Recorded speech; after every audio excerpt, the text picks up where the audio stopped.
حتیٰ کہ جب معاہدہ طے پا رہا تھا تو قریش مکہ نے یہ بات کہی کہ ہم محمد رسول اللہ کو تو مانتے ہی نہیں ہیں، تو یہ معاہدہ محمد رسول اللہ اور قریش مکہ کے درمیان نہیں ہوگا، یہ محمد ابن عبداللہ اور قریش مکہ کے درمیان ہوگا۔ تو نبی رحمت صلی اللہ علیہ وسلم نے حضرت علی کو فرمایا، جو اس وقت کتابت فرما رہے تھے، کہ کاٹ دو، لکھ دو محمد ابن عبداللہ۔ تو حیدر کرار نے عرض کیا، یا رسول اللہ صلی اللہ علیہ وسلم، میرے لیے اس نام کو کاٹنا بہت مشکل ہے۔ حضور پاک صلی اللہ علیہ وسلم نے حکمت کے تقاضوں کو پورا کرتے ہوئے وہ پیپر لیا، اس کو محمد رسول اللہ کاٹا اور محمد ابن عبداللہ لکھ لیے۔ اور پھر چند سال کے بعد جب آپ فاتح مکے بن کر حرم اقدس کی سرزمین پر جلوہ گر ہوئے تو اس وقت کیفیت کیا تھی؟ آپ اونٹنی پر سوار تھے اور آپ کا سر اونٹنی کے کجاوے تک جھکا ہوا تھا، نہیں عاجزی اور انکساری کا پیکر تھے۔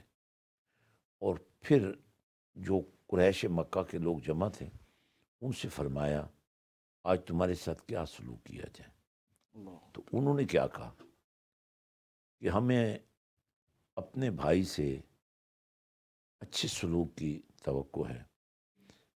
حضور پاک صلی اللہ علیہ وسلم نے قرآن کی آیت کو پڑھتے ہوئے فرمایا، لا تثریب علیکم، آج کے دن میں تمہیں وہی کہتا ہوں جو حضرت یوسف علیہ السلام نے اپنے بھائیوں سے کہا تھا، اور وہ کیا تھا کہ مجھے آپ سے کوئی لینا دینا نہیں ہے۔ حضور نے معاف کر دیا، فرمایا ابو سفیان کے گھر میں چلے جاؤ، حرم کعبہ میں داخل ہو جاؤ، کوئی کسی پر تلوار نہیں اٹھائی جائے گی۔ آج ہم پاکستانی اگر تو قوم بنیں گے تو کبھی ہمارا لیڈر میاں نواز شریف صاحب ہوں گے، کبھی ہمارے لیڈر عمران خان صاحب ہوں گے، کبھی ہمارے لیڈر آصف زرداری صاحب ہوں گے۔ اب نہ یہ اوتار ہیں نہ یہ اوتاد ہیں، اب جیسے اور مجھ جیسے انسان ہیں، اور 100 غلطیاں ان سے بھی ہوتی ہوں گی۔ اور پھر انتقام کی جو صورتحال ہم کرتے ہیں، انتقام میں ہم اندھے ہو جاتے ہیں۔ میں بجائے صرف نشاندہی کروں کہ کون انتقام کی آگ میں جل رہا ہے اور کس کو جلایا جا رہا ہے، ہر دور میں ایسا ہوا ہے، ہر دور میں انتقام دیا گیا ہے۔ لیکن چونکہ ہم امت ہیں تو میں تو یہ عرض کروں گا کہ ہمیں امتی بن کر جس نبی کا ہم نے کلمہ پڑھا ہے انہی کی طرف رجوع کرنا چاہیے اور انہی سے سیکھنا چاہیے، اور پاکستان کی عوام کو بھی اور پاکستان کی جو موجودہ لیڈرشپ ہے اس کو بھی یہ پیغام دینا اب ضروری ہو گیا ہے کہ آپ اپنی طرف سے کوئی نیا قانون بنانے کی بجائے جو قانون اللہ نے بنا دیا ہے اور جو قانون محمد مصطفیٰ صلی اللہ علیہ وسلم نے کر کے دکھا دیا ہے اور خلفائے راشدین نے کر کے دکھا دیا ہے، جس کی مثال آپ نے بھی دی، ڈینمارک ہو یا برٹن ہو، وہ کتاب چاہ پرنٹڈ ہے بل کی صورت میں، ان اسمبلیوں نے پاس کیا ہے، پارلیمنٹس نے، کہ عمر لو، عمر کا بنایا وہ قانون، یعنی وہ فلاح کا نظام جو حضرت عمر ابن الخطاب جو اسلام کے دوسرے بڑے خلیفہ ہیں، جو انہوں نے اس وقت طے کیا تھا، یہ پورا یورپ اسی کی روشنی سے چمک رہا ہے۔ اور انہوں نے باقاعدہ لکھتا ہے، دس law has been derived from the second Khalif of Islam، عمر بن الخطاب۔ تو یہ دنیا مثال دیتی ہے کہ یہ قانون اسلام کے دوسرے خلیفہ کی طرف سے ڈرائیو کیا گیا اور یہ آج پوری دنیا میں امپلیمنٹ کیا جا رہا ہے۔ اب جو بات کی گئی کہ دین کا آغاز تھا، اس کے بعد انتقام کی بات کی گئی، انتقام سے کس حد تک منع ہونا تھا، پھر کہا گیا کہ معاہدات کیے گئے، حکمت عملی کے تحت معاہدات کیے گئے، اور جب طاقت آ گئی تو طاقت میں آ کے عاجزی کا استعمال کیا۔ لیکن انفارچونیٹلی جب پاکستان کے حالات دیکھتے ہیں تو ہمیں نظر آتا ہے کہ طاقتور جس وقت طاقت میں ہوتا ہے تو اس کو کوئی نظر نہیں آتا کہ سامنے کیا ہو رہا ہے۔ وہ اخلاقی معیار سے گرنا، قانونی معیار سے گرنا، آئینی معیار سے گرنا تو ایک طرف، بلکہ وہ اسلام کے بنائے ہوئے مینار سے بھی گر جاتے ہیں، معیار سے بھی گر جاتے ہیں، اور اسلام کے معیار سے گرنے کے بعد اگر سمجھتے ہیں کہ اس لا الہ الا اللہ محمد رسول اللہ کے بننے والے ملک میں کوئی تبدیلی آ سکتی ہے تو یقین جانے بہت مشکل ہے۔ میں دوسرے سوال کی طرف آؤں گا کہ ہمیشہ یہ کہا جاتا ہے کہ جو سوال ہے وہ آدھا علم ہے۔ پاکستان میں سوال کرنے پر آپ پہ غداری کے فتوے آتے ہیں۔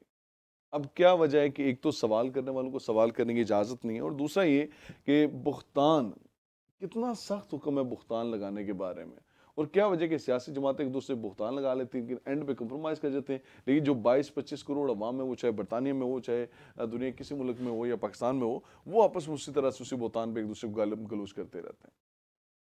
گزارش یہ ہے کہ سوال کرنے والے کو بھی پتہ ہونا چاہیے کہ میں سوال کیا کروں. ہم جب کسی جسٹس کے اداروں کے سربراہ جو ہیں وہی باعث ہو جائیں، سیاسی رہنما باعث ہو جائیں، اور جو بھی اتھارٹیز ہیں، ادارے ہیں، وہ باعث ہو جائیں، تو ان سے سوال جب کیا جائے گا یا وہ کسی سے سوال کریں گے تو اس کا جواب اس طرح نہیں دیا جائے گا جو جواب بنتا ہے. سوال کرنے والے کا معیار کیا ہے، کرائیٹیریا کیا ہے. دیکھیں، سوالات تو اٹھائے جاتے تھے، نبوت پر بھی اٹھائے جاتے تھے. اب ذرا غور فرمائیں، جب ام المومنین سیدہ عائشہ الصدیقہ رضی اللہ تعالیٰ عنہا کا ہار گم ہوا تو کیا کیا بہتان نہیں باندھے گئے، کیا کیا رنج و علم خاندان رسول کو نہیں پہنچایا گیا. لیکن اللہ کے نبی صلی اللہ علیہ وسلم نے خود فیصلہ نہیں دیا. حالانکہ نبی نہ صرف صاحب اختیار ہوتا ہے، صاحب خبر بھی ہوتا ہے، صاحب حال بھی ہوتا ہے، اور صاحب کال بھی ہوتا ہے.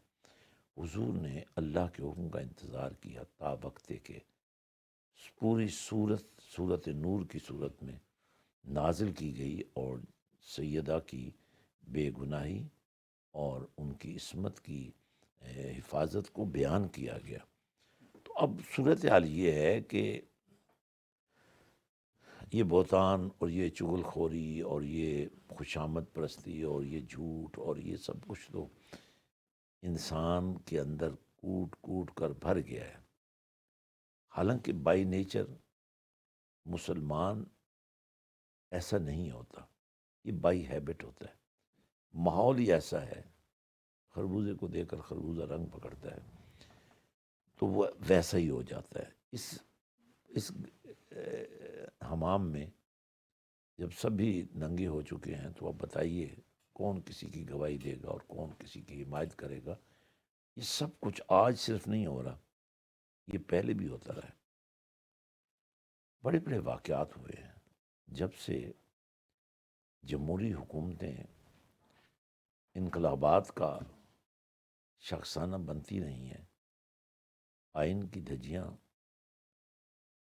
بکھرتی رہی ہیں، آئین کو توڑا جاتا رہا ہے، نظریہ ضرورت کو ہر دور میں ضروری سمجھا جاتا ہے. تو میں یہ سمجھتا ہوں کہ دس از دا رائٹ ٹائم کہ ہم لوگ ان لیڈرشپس کے آگے پیچھے ہونے کی بجائے اپنے رسول کی طرف بڑھیں، اللہ جن کا دامن کل بھی پاک تھا اور جو آج بھی پاکیزگی عطا کر سکتے ہیں.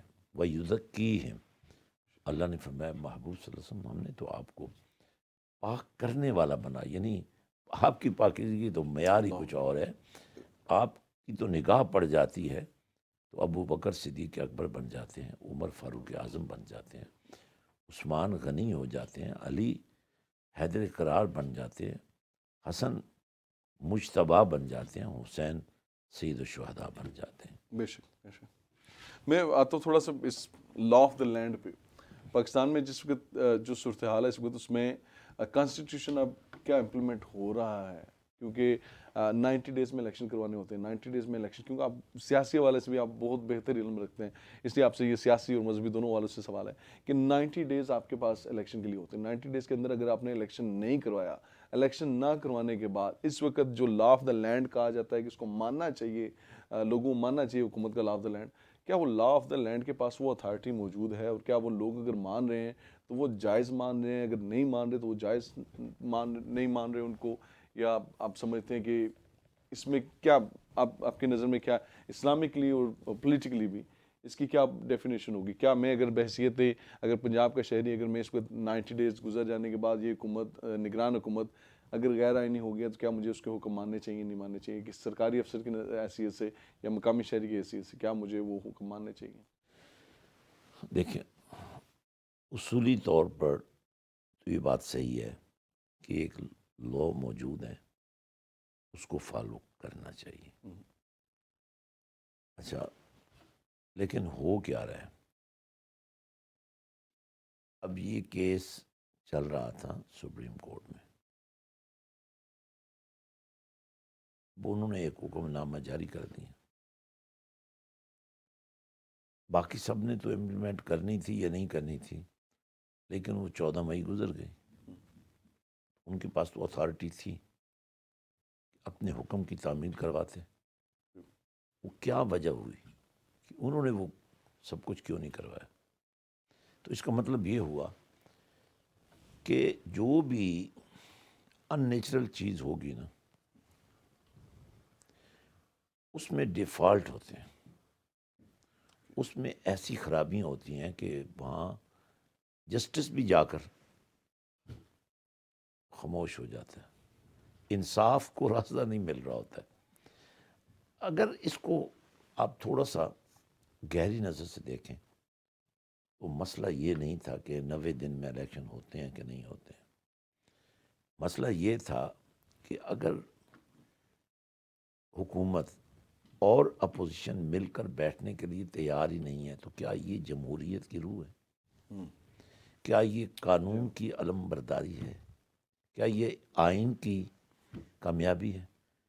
دیکھیں، یہاں بھی الیکشن ہوتے ہیں، یہاں بھی ڈیبیٹس ہوتے ہیں. کبھی کسی نے کسی سے ہاتھ ملانے سے انکار کیا ہے؟ کل بھی کچھ لوگ انکار کر رہے تھے، آج بھی کچھ لوگ انکار کر رہے ہیں.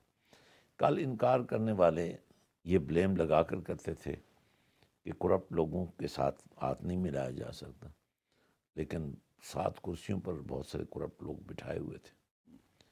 اور آج جو انکار کر رہے ہیں ان کو بھی اندازہ نہیں ہے کہ پاکستان کو محفوظ کرنے کا ایک ہی ذریعہ ہے کہ یا تو یہ تمام لوگ جو انتقام کی آگ میں جل رہے ہیں اور بہت سارے لوگوں کو جلا دیں گے.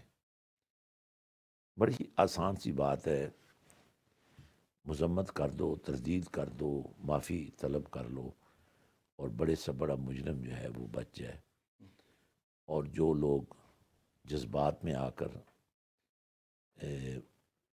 محبت میں آ کر سب غلط کام کرتے رہے، ان کو پھانسی پہ لگا دو، ان کو قانون کے جبڑے کے نیچے دے دو. بڑی ناانصافی کی بات ہے. میرا تو یہی خیال ہے، اگر ہم ایک ایک پوائنٹ کو لے کے چلیں گے نا، ویسے بھی اگر دیکھا جائے تو آج پاکستان کا اصل مسئلہ سیاسی نہیں ہے، اصل مسئلہ ہی آپ کا معاشی ہے. آپ سے معیشت تو سنبھل نہیں رہی ہے. اور یہ کوئی آج کی بات نہیں ہے، پچھلے میرے خیال ہے کوئی 5 سے زیادہ اور 10 سے کم سالوں کے اندر آپ کی معیشت کا بٹھا بیٹھا. اب اس میں اگر آپ تھوڑا سا پیچھے چلے جائیں تو ایشیا کی سب سے بڑی سٹیل مل جو تھی پاکستان کی، وہ بلینز نہیں ٹریلینز کما رہی تھی. سیاستدانوں کی غلطیوں سے ایسے لوگوں کو بھرتی کر دیا گیا جو بوجھ بن گئے. آج وہ انڈسٹری آپ کی بند ہو گئی. اب پی آئی ایک بہت بڑا ادارہ ہے آپ کا. یہ جتنی گلف کی ایئر لائنز ہیں سب کی ٹریننگ پی آئی اے کے لوگوں نے کی. اس میں بھی بھرتیاں ڈالی گئیں، آمدن کم ہو گئی، اخراجات بڑھ گئے، اور آخری اس کے تابوت میں کیل اس طرح ٹھونکا کہ اب ہمارے وزراء تو اس بات سے واقف نہیں ہوتے، وہ تو اپنا ہر بیان سیاسی حوالے سے دیتے ہیں. تو جب آپ نے یہ کہا، آپ کے ذمہ داروں نے یہ کہا کہ ہمارے پائلٹ ہی انٹرینڈ ہیں، ہاں، تو آپ آج دیکھیں اس کی سزا کون بھگت رہے ہیں؟ اوورسیز بھگت رہے ہیں. نہیں، اوورسیز بھگت رہی ہے، آپ لوگ بھگت رہے ہیں. آپ کو گلف کی فلائٹوں میں جانا پڑتا ہے، دھکے کھانے پڑتے ہیں، آپ کی فیملیاں پریشان ہوتی ہیں. جب پی آئی اے چلتی تھی، جیسی بھی تھی، یہاں سے ڈائریکٹ اسلام آباد جاتے تھے، یہاں سے ڈائریکٹ لاہور جاتے تھے. اب یہ چھوٹی چھوٹی غلطیاں، اب کسی ایک بندے نے یہ بیان دیا لیکن پورا ادارہ بیٹھ گیا، اور پھر اس پر آج تک کوئی باز پرس نہیں ہوئی. نہ اس دور کے لوگوں نے کہا نہ آج کوئی اس سوال کو اٹھا رہا ہے. ہو سکتا ہے اس سوال کو اٹھانے پر ان میں سے ہی کتنے پھنس جائیں. ہاں ہر بندہ اپنی جان بچانے کی فکر میں. تو ہمیں سب سے پہلے یا موجودہ سیاست نام نہاد جمہوریت اور وہ قانون جس کو ہم نے اتنا بگاڑ دیا کہ وہ قانون ہی نہیں رہا, آئین کی شکل بگاڑ دی ہے, ان سب سے جان چھڑا کر ایک ایسا طریقہ کار اختیار کرنا ہوگا کہ یہ جو انتقام کی آگے بجھ جائے, یہ بدلہ جو ہے ختم ہو جائے. ویسے اجازت ہے, شریعت نے اجازت دی ہے کہ آپ بدلہ لے سکتے ہیں, لیکن کان کے بدلے میں دو کان نہیں, ہاں ایک ہاتھ کے بدلے میں دو ہاتھ دو نہیں. ہاتھ نہیں, بے شک. لیکن اس میں بھی پھر بھلائی کے لیے کیا کہا گیا, تم بدلہ لے سکتے ہو لیکن اگر تم اللہ پر چھوڑ دو تو اللہ سے بہتر بدلہ لینے والا کوئی نہیں ہے. اللہ اکبر, بے شک. آج کا پاکستان, میرے خیال ہم سیاستدانوں سے اگر یہ کہیں کہ جس طرح وہ ظاہر تحریک انصاف کو چھوڑ رہے ہیں, بہت سارے لوگوں نے کہا کہ ہم سیاست میں ہی نہیں آئیں گے. میں سمجھتا ہوں سب کو ایسے ہی کہنا چاہیے, صرف تحریک انصاف کو نہیں کہنا چاہیے. اس سے پہلے والوں کو بھی معافی مانگ لینا چاہیے اللہ سے, اور کہہ دینا چاہیے کہ ہم سیاست کرنے کے قابل نہیں ہیں. سیاست کرنے کے قابل نہیں. یہ واقعی یہ پاکستان کی تاریخ میں معافی نامہ کبھی نہیں لکھا گیا. جب بھی لکھا گیا الزام نامہ لکھا گیا, بہتان نامہ لکھا گیا, اور وہ ماضی کی حکومتوں میں لکھا گیا. ماضی کی حکومت پہ آپ الزام لگائیں, بہتان لگائیں, اس کے بعد جب اپنی حکومت آئے تو بالکل ایگزیکٹلی ایک, بلکہ ایک کان کے بدلے دوسرا کان بھی اٹھا لیں, وہ والی سچویشن رہی ہے. لیکن اگر یہی حالات رہے تو ملک کس طرف جائے گا؟ کیا اگلی دفعہ کوئی ایک کے بجائے دو کانوں کے بعد اگلی دفعہ کوئی ساتھ میں آنکھ بھی نکالے گا؟ اور اگر یہی معاشرے کا انصاف رہ گیا تو وہ طاقتور اور وہ کمزور کے درمیان جو گیپ ہے, وہ گیپ کیسے فل ہو پائے گا؟ پھر سے میں آتا ہوں انفرادی اور اجتماعی حوالے سے. انفرادی فیل ہوتا ہے کچھ افسران کا, انفرادی فیل ہوتا ہے کچھ سیاستدانوں کا, انفرادی فیل ہوتا ہے کچھ عوام کے لوگوں کا. 70-80-100 بندے تھے جو شاید ملٹری ہیڈ کوارٹر پہ جی انہوں نے حملہ کیا, لیکن 7,000 سے زائد لوگ اریسٹ ہو چکے ہیں. کیا یہ طاقت کا استعمال ٹھیک ہے؟ پھر دوسرا سوال کہ آرمی کے کچھ چند افسران ہوں گے جن پر لوگوں اعتراضات موجود ہیں, سیاستدانوں کو اعتراضات موجود ہیں, جس پہ کام کیا جا سکتا ہے, جس پہ انویسٹیگیشن کیا جا سکتا ہے. کیا پوری فوج کے نوجوانوں کے سروں پر ڈنڈے مارنا موب کی طرف سے, کیا وہ کسی حد تک جائز تھا؟ پھر انفرادی حوالے سے سیاستدانوں کی جانب سے اگر ایک سیاستدان نے ایک سٹیٹمنٹ دے دی یا کوئی 2 سٹیٹمنٹ دے دی, یا اس نے کچھ ایسی باتیں کر دی جو شاید کچھ اسٹیٹ کے خلاف تھیں یا قانون کے خلاف تھیں, شخصیات کے خلاف کی بات نہیں کر رہا, تو کیا اس پر پوری پارٹی پر اس کا بدلہ لینا پوری پارٹی سے, پوری پارٹی کے لوگوں سے, کیا وہ جائز ہے؟ کیا اسلام, کیا سیاست, کیا اخلاقیات اس بات کی اجازت دیتی ہے کہ آپ انفرادی بدلے آپ اجتماعی سطح پر لے کر لوگوں کو بہتان لگائیں اور لوگوں کو سزائیں دیں؟ دیکھیں, چونکہ ہم جو اس وقت بیٹھے ہیں ہمارا مقصد یہ ہے ریپیئر کرنا. ہم کوئی ایسی بات کریں جس سے ریپیئرنگ ہو سکے. دیکھیں, ایکٹ 10 نے کیا, 1 نے کیا, یہ جو ادارے ہیں نا یہ ہماری علامت ہے, چاہے وہ جناح ہاؤس ہے, چاہے وہ فوجی تنصیبات ہیں. اب یہ دیکھیں کہ اس کے بعد انڈیا نے میڈیا کو کس حوالے سے لیا ہے. انڈیا کے میڈیا نے آپ کے اوپر جو کچھ کہا ہے, میرا تو خیال ہے میں اس کو سمجھنا چاہیے. اور یہ آپ کو بالکل یہ بات ذہن میں رکھنی چاہیے کہ انڈیا ایک ایسا آپ کا ہمسایہ ہے جو دوستی میں تو بے مثال کبھی نہیں رہا, دشمنی میں ہمیشہ ہی بے مثال رہا ہے. اور دوسری طرف افغانستان کے اندر چونکہ ایسے لوگ موجود ہیں, اگرچہ موجودہ طالبان کی حکومت انتہائی معاملہ فہم بھی ہے اور انسان دوست بھی ہے اور اسلام دوست بھی ہے, ان سے تو ہم یہ توقع نہیں رکھتے کہ وہ کسی بھی قوت کو پاکستان کے خلاف وہاں پروان چڑھنے دیں گے.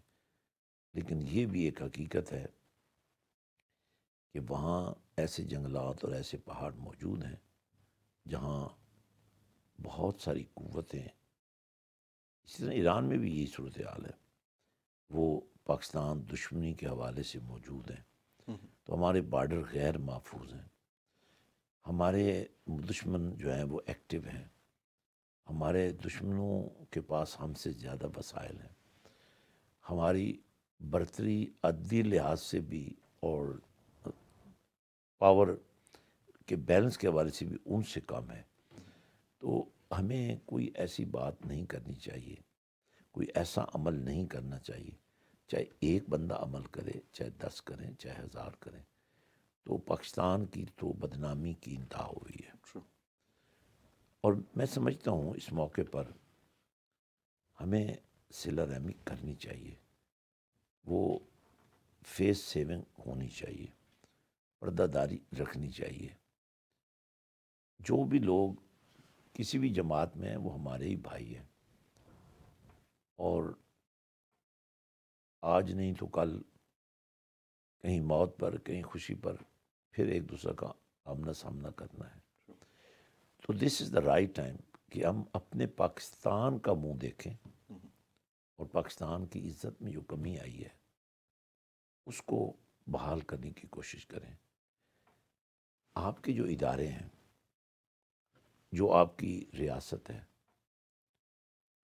کسی طرح بھی اس کے مقابلے میں آنا، کل ٹی ٹی پی کو ہم غلط کہتے تھے، آج اگر وہی کام ہماری ریگولر کسی سیاسی جماعت نے کر دیا ہے، چاہے وہ ایک ہی بندہ ہو، اس کو اون تو نہیں کیا جا سکتا نا۔ اب دیکھیں نا، خود عمران خان بھی ڈس اون کر رہے ہیں، اور جو پارٹی کو چھوڑ رہے ہیں وہ بھی ڈس اون ہی کر رہے ہیں نا، وہ ان سے جان بچا رہے ہیں۔ اب میں یہ سمجھتا ہوں ذاتی طور پر کہ جو لوگ کسی بھی حوالے سے اپنے آپ کو ریاست پاکستان کے ساتھ وابستہ رکھنا چاہتے ہیں اور وہ اپنی اصلاح کرنا چاہتے ہیں، تو ہمیں ان کو موقع دینا چاہیے اور ان کے خلاف انتقامی کارروائیاں نہیں کرنی چاہیے۔ البتہ جو سنگین جرائم میں ملوث لوگ ہیں، جن کا کوئی ثبوت ہمارے پاس ہے، ان کو سزا بھی ایسی دینی چاہیے کہ عبرت ہو سب کے لیے۔ مطلب فزیکلی جو انوالو نظر آتے ہیں اس ایویڈنس کی بیس پہ ان کو سزا ملنی جی چاہیے۔ بالکل صحیح۔ میں آتا ہوں کہ کیا وجہ کہ غلط کام سے انکار کوئی نہیں کرتا۔ ایک افسر کا حکم کیوں اتنا اہم ہو جاتا ہے؟ ایک سیاستدان کا حکم کیوں اتنا اہم ہو جاتا ہے؟ ایک سیاسی لیڈر کا حکم کیوں اتنا اہم ہو جاتا ہے؟ کیا ہمیں اسلام کا ایک فائدہ یہ نہیں ہوتا کہ اگر آپ کو کوئی غلط کام کہا جائے آپ اس سے انکار کر دو، اور اگر آپ انکار کر دو تو شاید یہ انکار کرنے والے ایک بہت بڑا ڈفرینس پیدا کر سکتے ہیں سوسائٹی میں؟ کیونکہ ایک طرف 25-30 بندوں کی لڑائی ہے، چاہے ان کا تعلق اسٹیبلشمنٹ سے ہے، سیاستدانوں سے ہے، بیوروکریسی سے ہے، اور دوسری طرف 25 کروڑ عوام ہیں جو ایک دوسرے کو کھانے پہ آ گئے ہیں، مطلب ایک دوسرے کے خلاف نفرت ان کے اندر بھر چکی ہے۔ تو یہ 25-30 کروڑ لوگوں پر 25-30 لوگ حاوی ہو گئے ہیں، تو پھر اس میں انفرادی کیا وہ ہماری مینٹل کیپیسٹی کہاں رہ جاتی ہے؟ پچھلے 8 سے 10 سال میں ہماری سیاست نے جو پلٹا کھایا ہے اس کے اثرات بہت گہرے ہیں۔ تو یا تو سب کو میٹ کر دیا جائیں، یا پھر سب کو جینے کا حق دیا جائے، اور لوگوں کی ایسی تربیت کی جائے، اور یہ وہی لوگ کر سکتے ہیں جن کی وجہ سے یہ خرابی پیدا ہوئی ہے۔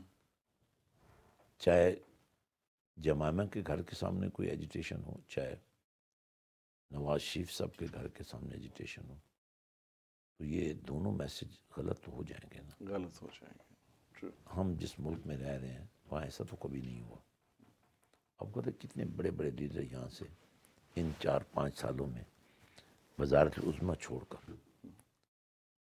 اور پارٹیوں کے سربراہ اپنی اندرونی سازشوں کی وجہ سے، بڑی اچھی اچھی قیادتیں آئی ہیں مگر ہاں، ڈیوڈ کیمرون چلے گئے، ان کو بھیج دیا گیا، ورنہ اور آج جو حکومت ہے یہ بھی ویساکھیوں پر کھڑی ہے، لیکن وہ لوگ اس بات پر متفق ہیں کچھ بھی ہو جائے ہم نے ایک دوسرے کو لوگوں کے سامنے برا نہیں کہنا۔ تو میرے خیال ہمیں سیکھنا چاہیے۔ ہم ویسے شاید جمہوریت کے لائق نہیں ہیں، اور یا جمہوریت ہمارے لائق نہیں ہے، ہمیں کوشش کرنی چاہیے کہ ہم یہاں نام تو پبلک کا لیے جاتا ہے، لیکن پبلک کی تو کوئی اہمیت نہیں ہوتی۔ اگر آپ کا ریکمینڈڈ کینڈیڈیٹ جو ہے وہ کسی قوم کا سردار ہے، آپ کا ریکمنڈیشن ثانوی حیثیت رکھے گا، اور اس قوم کا سردار ہونا یا کسی برادری کا سردار ہونا یا وسائل میں برتر ہونا یا لنکس میں، وہ لنکس جوڈیشری کے بھی ہو سکتے ہیں، فوج کے بھی ہو سکتے ہیں، وہ سیاسی نیٹ ورک کے بھی ہو سکتے ہیں. تو اگر یہ دیکھا جائے کہ پبلک کی کوئی رائے ہے تو کوئی رائے ہی نہیں ہے. پبلک کی رائے مسلط پبلک پر کی جا رہی ہے اس نام سے. اصل میں تو پیچھے کچھ لوگ اور ہوتے ہیں نا. دیکھیں، جب تک الیکٹیبلز کسی پارٹی کے پاس نہیں ہوتے، وہ پارٹی الیکشن میں وہ کارکردگی نہیں دکھا سکتے. اور جب پارٹی پوزیشن بھی ٹھیک ہو اور الیکٹیبلز بھی آپ کے پاس موجود ہوں، تو نام لیے بغیر میں کہہ سکتا ہوں کہ بہت ساری جگہوں پہ الیکٹیبلز نے بڑا رول ادا کیا. تو اس کو پھر ایک بیانیہ دے کر لوگوں کو گمراہ تو نہیں کرنا چاہیے نا. یہی ہوتا رہا، ہمیشہ یہی ہوتا رہا. اور پھر سب سے بڑی بات یہ ہے کہ پاکستان سے باہر بھی جو قوتیں ہم پر حاوی ہیں، ہم جانے انجانے میں ان کے اعلی کار بن جاتے ہیں. اور جب ہم بالکل گیم سے نکل جاتے ہیں تو پھر ایسے ہی ہوتا ہے، کبھی جھوٹ بول کر، کبھی تہمت لگا کر، کبھی بہتان باندھ کر، اور کبھی جھوٹ بول کر ہم اپنا تحفظ کرنے کی کوشش کرتے ہیں. اور ایک جھوٹ کے بعد دوسرا، دوسرے کے بعد تیسرا، اور پھر ایک لمبی لائن لگ جاتی ہے. جبکہ اس کے مقابلے میں اسلام کا ایک شاندار نظام موجود ہے. اس نظام کو میرے خیال دیکھنا چاہیے اور اس پر غور و فکر کرنا چاہیے. اور میں سمجھتا ہوں کہ مشائخ، علماء اور جو پبلک میں اتھارٹیز ہیں، اور اتھارٹیز بھی تقوی اور طہارت کے لحاظ سے، ان لوگوں کو اس گیم میں اب آ جانا چاہیے. پارٹ نہیں بننا چاہیے، لیکن اس گیم کو صحیح کرنے کے لیے اپنا رول ادا کرنا چاہیے. پھر صاحب ناظرین، ہم نے آدھا پروگرام تو اس بات پہ ڈسکس کیا کہ مسائل ہیں کیا، اب مسائل کا حل کیا ہے، اس پہ بھی میرے خیال میں بات ضرور ہونی چاہیے. اور اس مسائل کے حل کے لیے کیا پلیٹ فارم یوز کیا جا سکتا ہے، وہ کون سا روڈ میپ ہے جس کو چلتے ہوئے آگے بہتری بنائی جا سکتی ہے، کہاں پہ لوگوں کو بتایا جا سکتا ہے کہ آپ کے رائٹس کیا ہیں. پھر اس کے بعد یہ بھی بتایا جا سکتا ہے کہ آپ کی ڈیوٹیز کیا ہیں. کہاں پہ بتایا جا سکتا ہے کون سا عمل اخلاقی حوالے سے ٹھیک ہے اور کون سا عمل اخلاقی حوالے سے ٹھیک نہیں ہے. اور کہاں پہ بتایا جا سکتا ہے کہ ہاں آپ کے تحفظ کے لیے ہم کھڑے ہوں گے، لیکن طریقہ یہ ہے کہ آپ کو ایک رائٹ کام کو رائٹ طریقے سے کرنا پڑے گا، تاکہ اس کے لیے ہم جب بات کریں کسی سے تو آپ کے اس عمل کے لیے کھڑے ہو سکیں. میں پیر صاحب آپ کی طرف یہ سوال ہے کہ آتا ہوں کہ پاکستان کی محبت میں لوگوں نے گالیاں بھی دی، اور لوگوں نے ایک دوسرے کو گالیاں دی اور نام لیا. وہی آپ کی بات کہ جس طرح وہ سیاستدانوں کا نام لیتے ہیں، عوام کا نام لیتے ہیں، انہوں نے بھی سیاستدانوں کا اور پاکستان کا نام لے کے ایک دوسرے کو گالیاں دی. اب برطانیہ میں جو کچھ ہوا، چاہے وہ نواز شریف صاحب کے گھر کے باہر ہو، چاہے جمائمہ خان کے گھر کے باہر ہو، چاہے پاکستانی سفارتخانے کے باہر ہو، اور جس طرح کی لینگویج استعمال کی گئی، جس طرح کی خواتین کی موجودگی میں اور خواتین کی طرف سے بھی جس طرح کی لینگویج استعمال کی گئی، اب اس سارے معاملے کو اس نفرت کی بہت پیک پر لانے میں یقین کریں بہت انٹرسٹ ہے، بہت انٹرٹینمنٹ ہے. میڈیا کے لیے بھی بہت انٹرٹینمنٹ ہے، سیاسی پارٹیوں کے لیے بھی بہت انٹرٹینمنٹ ہے، شاید اسٹیبلشمنٹ کے کچھ لوگوں کے لیے بھی. لیکن آپ وہاں پہ بات کر رہے ہیں کہ اس کو کام ڈاؤن کرنا چاہیے، اس کو ریلیکس کرنا چاہیے، ان چیزوں کو، اس نفرت کو ختم کرنا چاہیے. کیا، کیوں اور کیسے؟ جی ہاں، دیکھیں، ہم اپنی جوڈیشری کو اور خاص کر سپریم کورٹ کو اعلیٰ عدلیہ کا نام دیتے ہیں. میرے خیال ان کو تھوڑا سا اپنے آپ کو صحیح کرنے کی ضرورت ہے. مثال کے طور پہ 14 مئی گزر گئی ہے، ابھی بھی سماعت جاری ہے. True.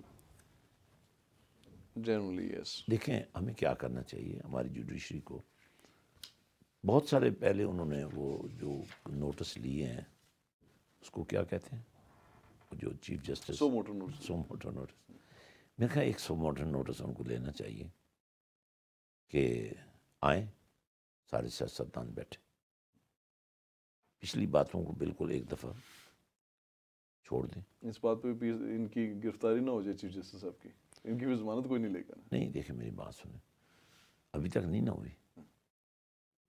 انہوں نے بہت سارے فیصلے کیے ہیں، سارے فیصلے صحیح بھی نہیں ہوں گے، غلط بھی نہیں ہوں گے، لیکن میرا خیال ہے اگر پاکستان بچانے کے لیے ان کی گرفتاری بھی ہو جائے تو میرے خیال ان کو قربانی دے دینی چاہیے. Very interestingly right. دیکھیں جب ہم یہ بات کریں کہ ہم نے پاکستان کو سیو کرنا ہے، اور جو پاکستان کے لوگ چاہے وہ برطانیہ میں رہ رہے ہیں، چاہے یورپ میں رہ رہے ہیں، چاہے پاکستان میں رہ رہے ہیں، کہیں بھی رہ رہے ہیں، ان کو فیس سیونگ بھی دینی ہے اور جو ٹوٹے ہوئے رشتے ہیں وہ بھی جوڑنے ہیں.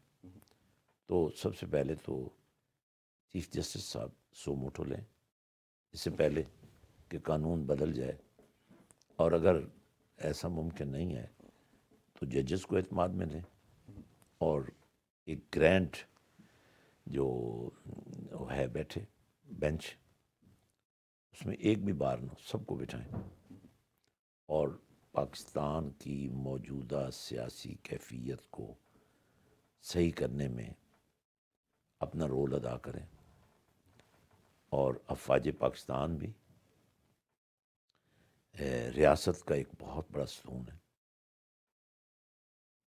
اور جس طرح ہماری اسٹیبلشمنٹ نے یہ کہا ہے کہ ہم کسی سیاست میں انوالو نہیں ہوں گے، تو اس کا عملی مظاہرہ یہ ہوگا کہ جو کچھ خراب ہو چکا ہے اس کو صحیح کیا جائے.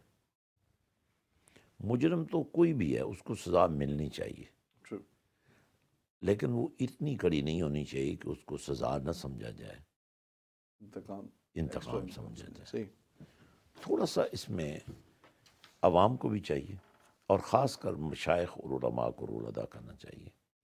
ہمیں اتحاد امت پر، استحکام پاکستان پر، اور خاص کر جو سب سے بڑا مسئلہ اس وقت دب چکا ہے وہ ہے کشمیر. اس جنگ میں ہم نے کشمیر کو بلا دیا ہے، اور آپ دیکھیں نا اس وقت جو کانفرنس ہو رہی ہے انڈیا کی شے پر، ہمیں امیجیٹلی، اور یہ وہ پوائنٹ ہے جس پر ہم سب جمع ہو سکتے ہیں، کشمیر پاکستان کی شارک ہے. اگر یہ نعرہ صحیح ہے تو ہماری شارک کٹ رہی ہے نا. کشمیر میں اللیگل طریقے سے اس پر جبر کے ساتھ قانونی آئینی تمام معاملات کو سبوتاژ کرتے ہوئے انڈیا حکومت نے اپنا کنٹرول مزید سخت کر دیا، اور وہاں کی عوام کے لیے کوئی راستہ کھلا نہیں چھوڑا. ہم لوگ کشمیر کے محافظ ہیں.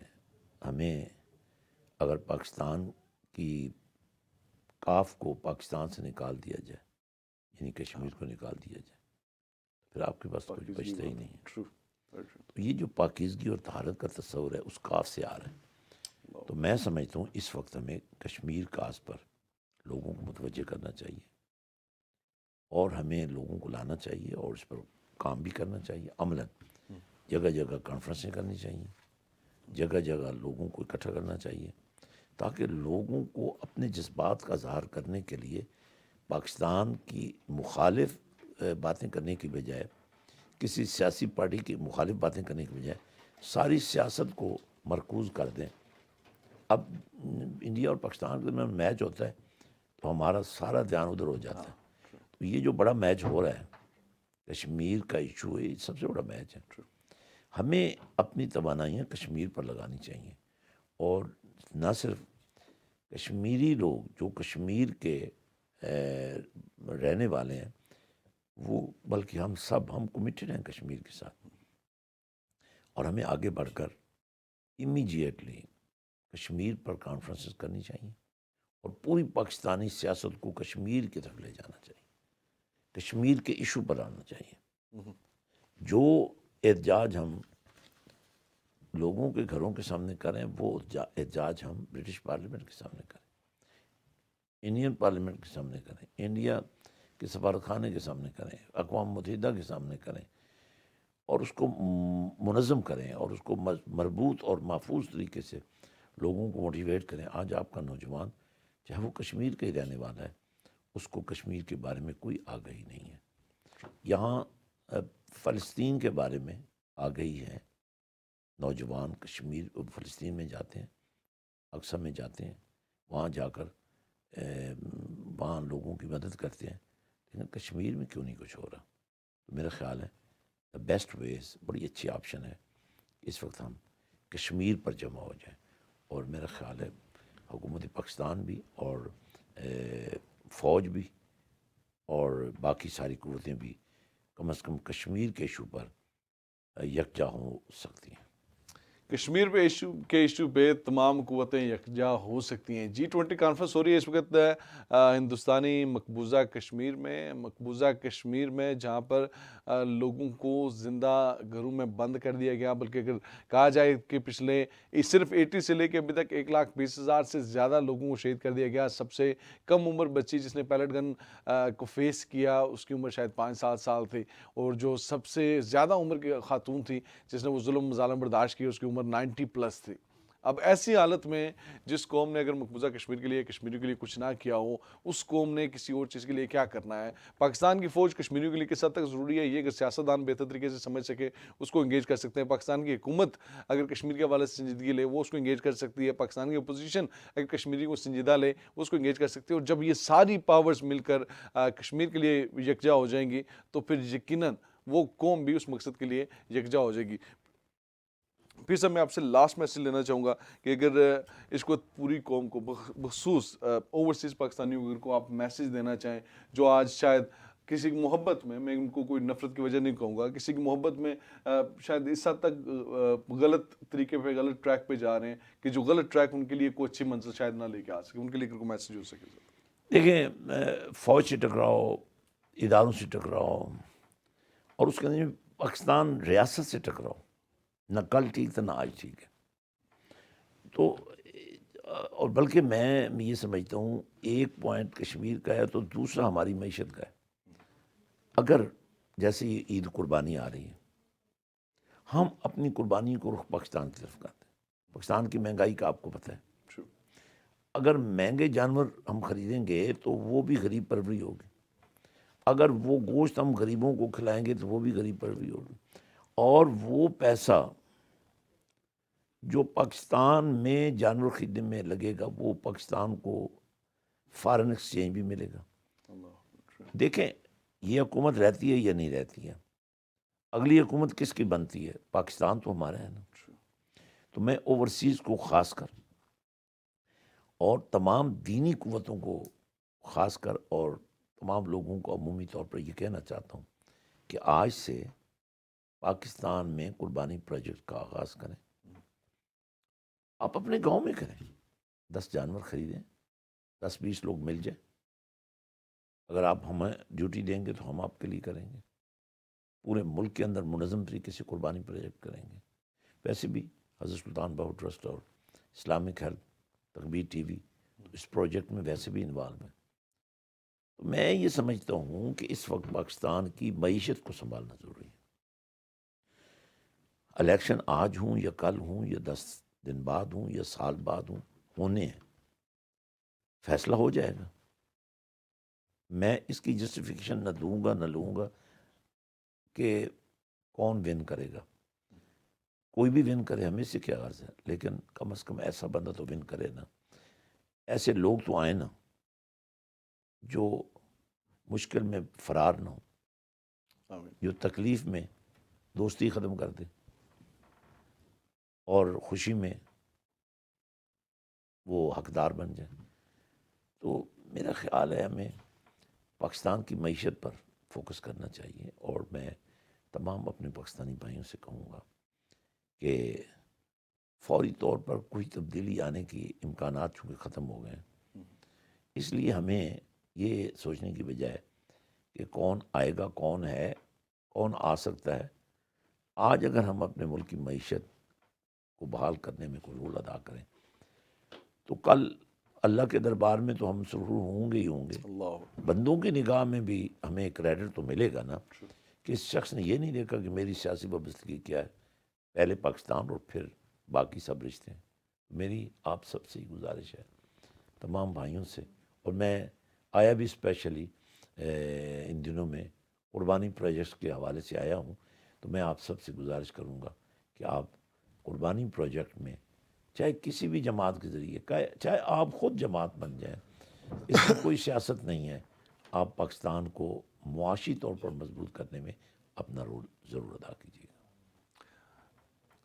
ناظرین آخری اسی پیغام کے ساتھ لیکن ساتھ ضرور کہنا چاہوں گا، قوم کا رہنما وہی ہوتا ہے جو رہنمائی کرے۔ اگر ان باتوں سے اگر اسٹیبلشمنٹ سنے گی، یقین جانا بہت کچھ سیکھنے کو ملے گا۔ اگر سیاستدان سنیں گے بہت کچھ سیکھنے کو ملے گا۔ اگر درد دل رکھنے والے پاکستانی سیکھیں گے تو یقین جانیں اس سے بہت کچھ سیکھنے کو ملے گا، اور یہی سیکھ ہے جو ہمیں دنیا میں اور آخرت میں کامیاب کر سکتی ہے۔ دعا میں یاد رکھیں۔